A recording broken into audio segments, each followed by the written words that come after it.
As part of your studies in MRSC 2100, you're going to be undertaking a literature critiquing assessment task. One of the most important parts of a literature critiquing assessment is the ability to actually find the literature, the journal articles, which you'll be asked to critique. This is a useful skill both in terms of your assessment item, but also for future journal article searching. Why is that going to be useful? Well, for a couple of reasons. First of all, you're going to be asked to do a poster project assessment task in semester 2, and that is going to require you to be able to search for journal articles to support your statements. It's also going to be useful because in your upcoming careers, you're going to need to learn to do literature searches to find journal articles to read to prove that you have undertaken continuing professional development, or CPD. Sure, there are plenty of ways of getting your CPD points, but literature searching and literature reviews and just reading journal articles is probably one of the most efficient ways to do that. So it's a useful skill for your academic career and also for your professional career. There's a downside, however, and the downside of it is that it can be tremendously dull and boring. Trust me, it's no easier to teach than it is to do. So what I thought I might do is to try to teach you how to do a literature search in a way which is as easy as possible. Like so many good lessons in life, this lesson starts with a sexy secret agent. You probably weren't expecting this slide when you started this video, but let's persevere. Let's say that you're watching the latest Bond movie, and you're blown away by the explosions and the car chases, the fight scenes, the sexy secret agent leading man. And you think, what a wonderful man. Surely, certainly, he is the perfect man. The man could certainly have no flaws whatsoever. And then you're watching the movie again and you think to yourself, wow, James Bond drinks a lot. I think that James Bond might be an alcoholic. And you decide to yourself, I'm going to see if I can prove that James Bond is an alcoholic. How could we do that? Well, a literature search is going to help us to do this today. Bear with me. To be taken seriously in an academic setting, you need to be able to validate your statements. You can't just jump on the internet and download some unverified, nasty infographic from somewhere and declare it to be fact. You have to do your own research, you have to do your own review, and you have to be able to back up your statements with facts. Sure, you might have an opinion on something, but that's just anecdotal evidence. Having the experience of seeing something a few times doesn't necessarily make it fact. These might be things which have occurred out of context. No, you need to be able to make your definitive statements and have them be backed up with verified, peer-reviewed literature. That's the only way to be taken seriously in an academic environment. So what we're going to do is we're going to do this properly. We're going to do it properly by undertaking a literature search. To highlight the point, I'm going to see if I can prove to you that James Bond is an alcoholic based on a literature search. Strap in, here goes. Okay, so alongside this video I'm going to get you to open up a web browser. Just as a quick reminder, over the course of your studies, the web browser which you'll probably find to be most useful to you is Mozilla Firefox. The reason why I say that is because you're going to be undertaking particular assessment items which are going to be online, and they're going to actually hang better using the Firefox browser. So that might be something. If you haven't installed it on your PC, please feel free to do so. So I'm going to get you to open a web browser and then just see if you can follow along with a few of these steps. I'm going to get you to go to the University of Newcastle website and then the University of Newcastle library site from your main link. What I'm going to get you to do is to go to your access, which is in the top left corner as you can see on this screen here. Now feel free to pause this video and to try this for yourself. I would actually like for you to work alongside with this particular one. In the top left corner you can see the access part, and what I want you to do is to go for the Find e-journals and books, that's where you're going to find your journal articles. We're going to be doing a literature search utilising the University of Newcastle Library as our portal. Once we go for the Finding e-journals and e-books link, you should get a page which looks very similar to this. Now, what you're going to be doing from here is you'll notice that you'll be able to search databases by title or databases by subject. In this particular one, we're going to search by title, but I want you to recognize that searching a database by the subject is absolutely every single bit just as valid, and you should definitely lock that in your memory banks as a viable alternative. Once you have searched databases by title, you'll be taken to another page. Once again, press pause and try this out for yourself. Now, once you have searched the database by title, you come up with a page that looks like this, with a whole bunch of letters of the alphabet which are currently minimized and can be maximized. Now, this is where a little touch of knowledge comes in, which you previously may not have had. There are a number of collections, international, national, worldwide collections of topics of interest of journals and journal articles. And there are literally hundreds of them. There are ones which are going to be more useful to you over the course of your career. Embase, Medline, the Cochrane Library. The one which we're going to look at today is one called cinahl, C-I-N-A-H-L. Cinahl is one of the widest collections, and particularly in nursing and allied health.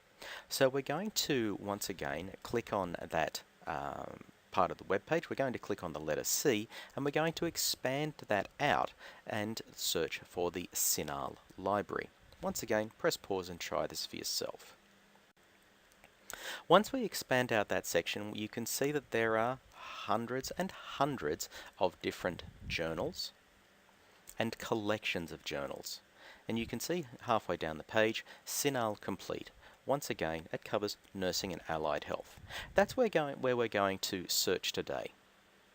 There are, of course, hundreds of others, and if you have an opportunity and some time, feel free to have a look around them. Recognising the University of Newcastle covers hundreds of topics. There are going to be things through arts and science and engineering and medicine and all sorts of topics that you won't have any academic interest in, but we have quite a comprehensive library of these different journal types. So, click on cinahl, and that is going to take you to another page entirely. If you have undertaken this based at the University of Newcastle, that is actually using a computer on site, you should absolutely definitely get access to the cinahl site whilst being on site here. I don't know if it works off-site, but certainly feel free to try it.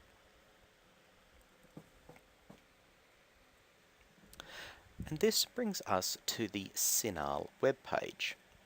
Now, the nice thing about going to the cinahl webpage through the University of Newcastle Library is that you should be able to be logged in to the cinahl site as part of the University of Newcastle users. That should mean that you should be able to get access to all the articles that you need. So this is the cinahl page. All very complicated looking, but the short version is you're just going to search for some terms which are going to be useful. So, we decided to search for James Bond alcoholism. Those are just going to be our topics of interest. And what do you know? There have been a number of people who have written a number of journal articles on James Bond.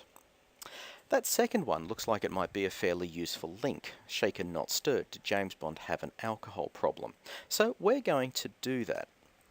We're going to search on this. You'll notice that adjacent to that particular title, adjacent to that particular journal article, is some opportunities to request this item through an interlibrary loan. That would be possible if you really want to get access to it and it wasn't in our University of Newcastle library. And what you can also do is to check for full text availability. And what that basically means is, I would like to know if there is a PDF file of this somewhere that I can access. And so you can click on that link, either in a new tab or just in and of itself, to try to see if you can find the full text availability. Or indeed, often you'll have the opportunity to find this article in a full text from, in this case it's the Springer Verlag site, but there are a number of other journal providers who, as part of a deal with the University of Newcastle, you have access to these journal articles. So you can always try either find this article in full text or to check for full text availability. I went straight to find this article in full text from Springer Verlag, and my response was great. I was able to directly find the link. Yep, this is absolutely the sort of thing we need, and we can then access the article directly. I've literally just clicked on the link for this particular article, clicked on the text, that hyperlink of the title, Were James Bond's Drinks Shaken Because of Alcohol-Induced Tremor? And from there I have been able to be linked straight to the article.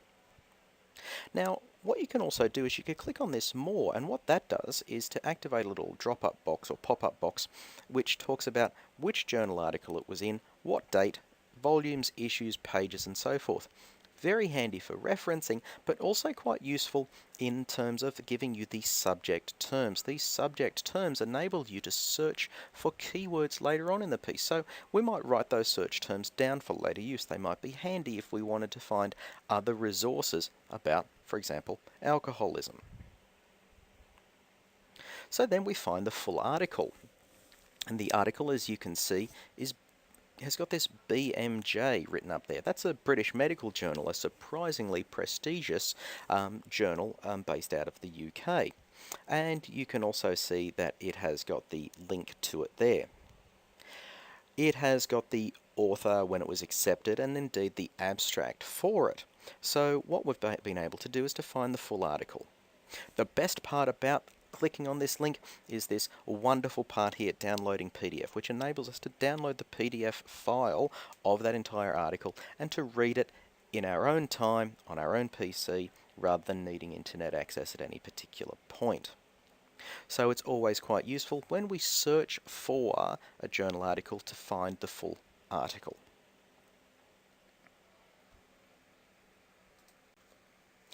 So we've managed to find a fantastic article. We read through the article and we find that James Bond's alcohol intake is about 4 times that of even the highest high-functioning alcoholics, and that as a result of his chronic alcoholism that he would probably die at about the age of 56. Feel free to download that article and have a read through if you feel so inclined. I found it fairly entertaining. But the most important part of this lesson is this. If you have a topic of inquiry, if there is something that you want or need to look up, you need to be able to do so by undertaking a literature search. The most powerful and useful way to do this is to undertake it through the University of Newcastle's library server function. You'll be able to access hundreds of different journal articles, most of which will be relevant to your topic of inquiry. Once you start to recognize the most useful search terms, you'll be able to focus your search to be able to find the information, find the journal articles which you need to investigate your topic of interest.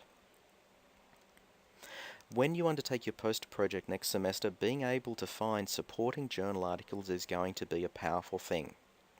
So guys, please don't just use Google, okay? Yes, Google can be useful, but it only finds, if you like, the shallowest depth of information. If you're looking for literary articles, if you are looking for documents to be able to support and validate your statements, then you need to be able to do a proper literature search. Okay? This has been a fairly light-hearted undertaking to be able to show you how to do a literature search, but it's an essential skill. I'd like for you to take your time and basically just have a quick go again. Do one more literature search, but make it on something that you're interested in, perhaps as a topic of radiography or in general health that you might find interesting. I'd encourage you to become just a touch more skilled with the literature searching tool to be able to make your life a little touch easier. As always, if you have any questions about the literature search, I'd like for you to jump onto the discussion board and put your questions there, or else always you can send me an email. Thanks for watching, and I'll see you in class.